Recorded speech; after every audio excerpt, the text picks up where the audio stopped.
কোচবিহাৰত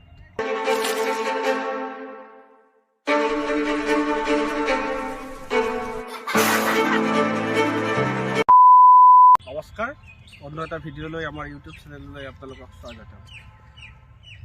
আজি আমি ইতিহাস প্ৰসিদ্ধ ৰাজবাৰী যে কোচবিহাৰত অৱস্থিত ৰাজপ্ৰসাদ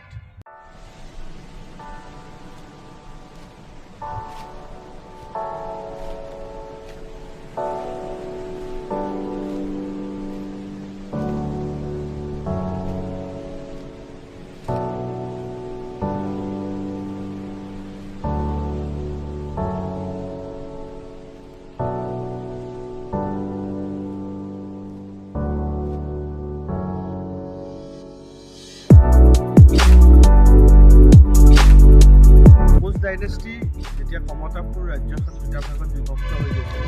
কমতাপুৰৰ এটা পাৰ্ট কোচহাজো আৰু এটা পাৰ্ট কোচবিহাৰ হিচাপে কি হৈছিলে, দুটা ভাগত বিভক্ত হৈ গৈছিলে সম্ভৱতঃ 1596 খ্ৰীষ্টাব্দৰ পিছত। তেতিয়া কোচহাজো পাৰ্টটো এটা সময়ত আহোমৰ অন্তৰ্ধানী হৈ গৈছিলে, আহোমৰ কব্জাত আহি গৈছিলে। কিন্তু কোচবিহাৰ এটা ইণ্ডিপেণ্ডেণ্টলি কোচবিহাৰ থাকিবৰ কাৰণে সক্ষম হৈছিলে। পৰৱৰ্তী পৰ্যায়ত কোচবিহাৰত ব্ৰিটিছৰ সহায় লৈ কোচবিহাৰখন এটা সময়ত কোচবিহাৰখন বচাবৰ কাৰণে সক্ষম হৈছিলে 1887ত।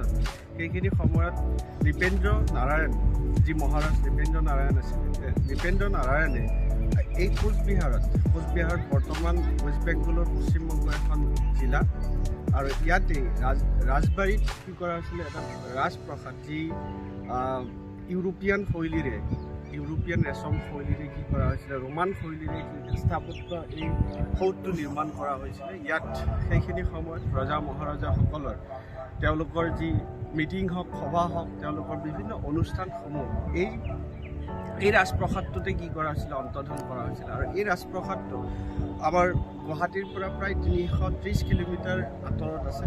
অসম আৰু ৱেষ্ট বেংগলৰ যি সীমান্ত শ্ৰীৰামপুৰ গেট আছে, এই শ্ৰীৰামপুৰ গেটৰ পৰা প্ৰায় 50 কিলোমিটাৰ ভিতৰলৈকে অহাৰ পিছত এই ৰাজাবাৰী পোৱা যায়। আৰু এই ৰাজবাৰীতে এই প্ৰসিদ্ধ যি সৌধটো নিৰ্মাণ কৰা হৈছিলে, ৰাজপ্ৰসাদটো নিৰ্মাণ কৰা হৈছিলে। আপোনালোকক এই ভিডিঅ'টোৰ জৰিয়তে আমি সমগ্ৰ ইয়াৰ পৰিৱেশটো, যি এক প্ৰাকৃতিক অপূৰ্ব এক সৌন্দৰ্যময় পৰিৱেশ আছে, গোটেইখিনি আমি আপোনালোকক এই ভিডিঅ'টোৰ জৰিয়তে দেখুৱাব পাৰিম।